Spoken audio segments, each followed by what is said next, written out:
Good morning, class. Okay, so today's lesson is going to be about families from the past and specifically what they're eating for dinner, how they're eating their dinner, how they're cooking their dinner.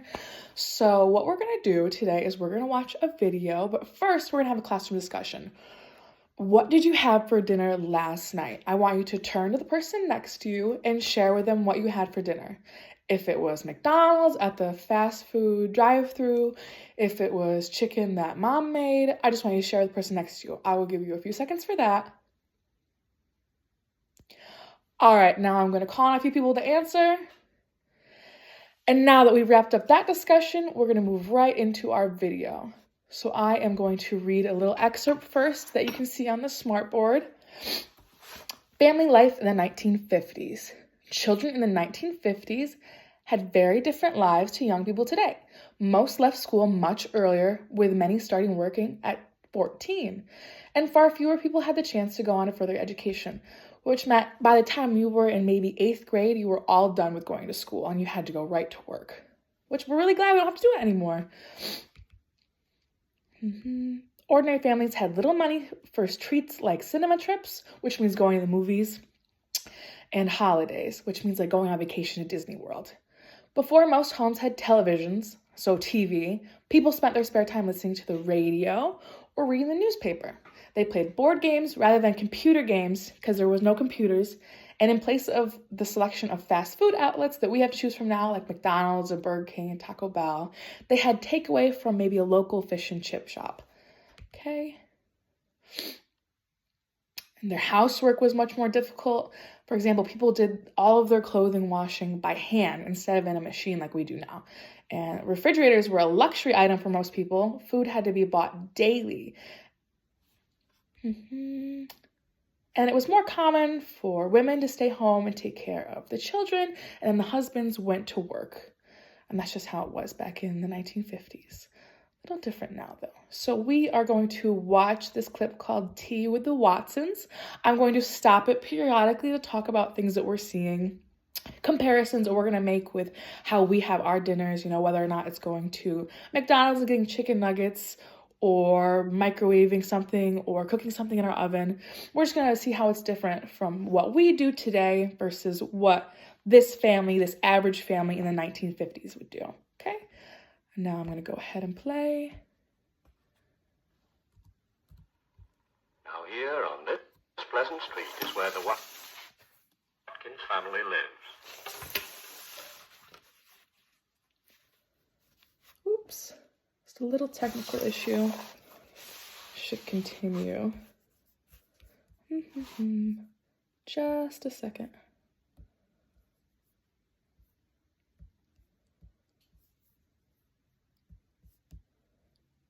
Oops.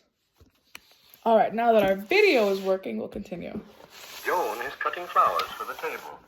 She loves to choose and arrange the flowers. Mr. Watkins always has many flower beds in his garden. It's one we like to look at as we walk along the street.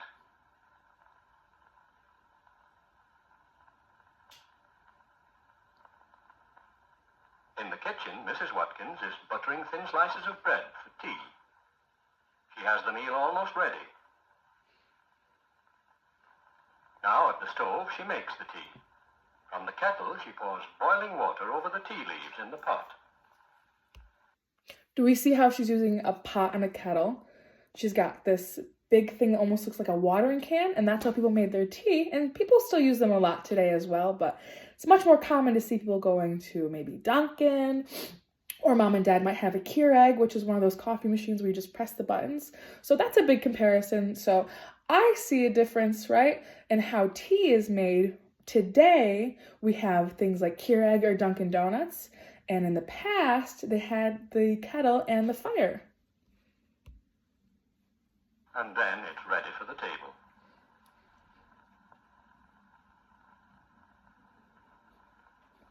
In the dining room, Mrs. Watkins has the table already laid. Is everything here? Yes. There's cold meat and tomatoes, bread and butter, jam and cake. It's 6 o'clock. Time for tea. Do we see what kind of clock they have there?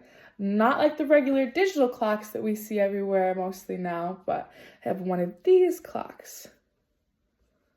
Because they did not have digital clocks. Franca is in to switch on the wireless. But Tommy's eyes are all for the good things they're having to eat. See, some families will eat their dinner in front of the television. There's no TV because it's the 1950s and it hasn't been invented yet, so they're listening to the radio. Edited by Angus Mackay and was introduced by Raymond Glendenning. This is the BBC Light Program. Next, we present Ted Heath and his music. Father says he's on holiday next week. And are they going to the seaside? Yes, Mother replies. Grandmother's expecting us. Ooh, can I take Spot with me too? Asks Tommy.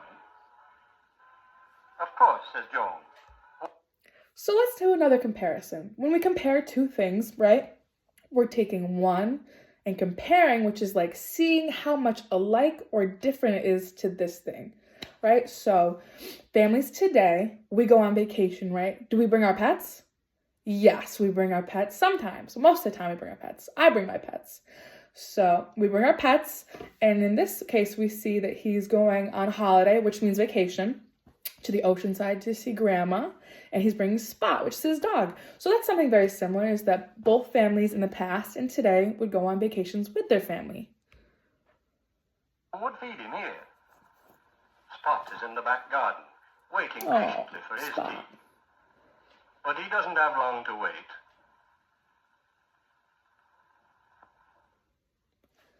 The end. Alrighty.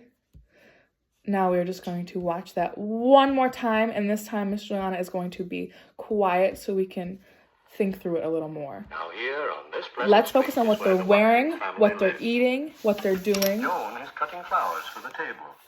She loves to choose and arrange the flowers. Mr. Watkins always has many flower beds in his garden. It's one we like to look at as we walk along the street.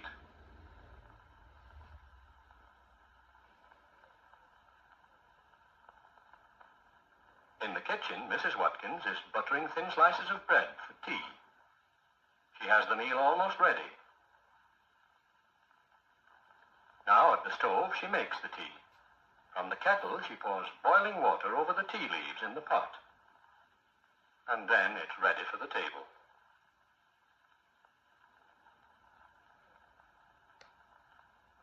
In the dining room, Mrs. Watkins has the table already laid. Is everything here? Yes.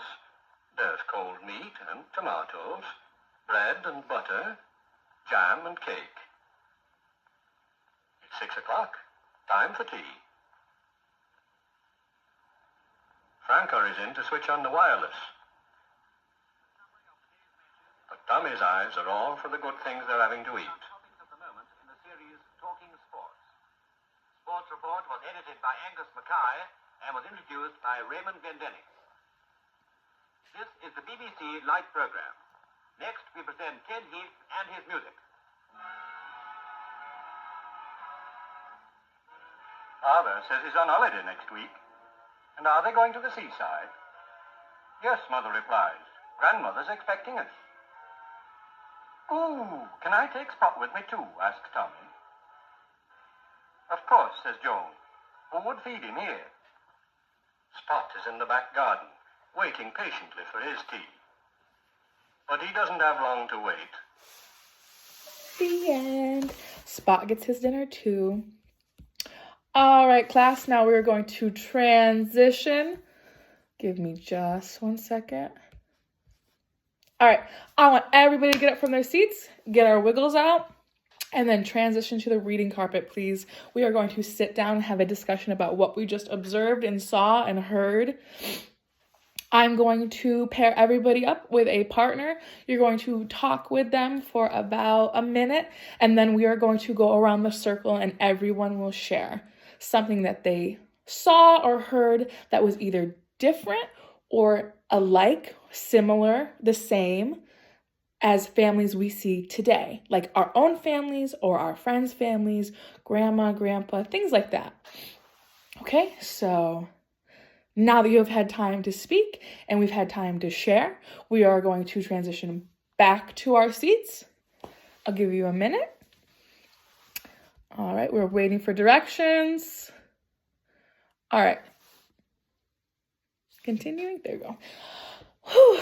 All right, that was very fun. Now we are going to do something called voice blogging. Voice blogging is kind of like taking a video of ourselves, except we're recording just our voice. So we can hear just our voice talking, kind of like how we hear people on the radio talking, right?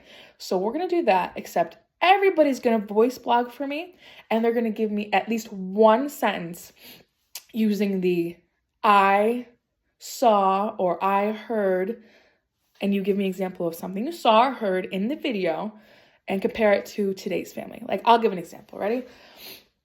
Like, I saw that families in the past used a wooden fire stove as compared to families today that use the electric stove that we just turn with a button, right?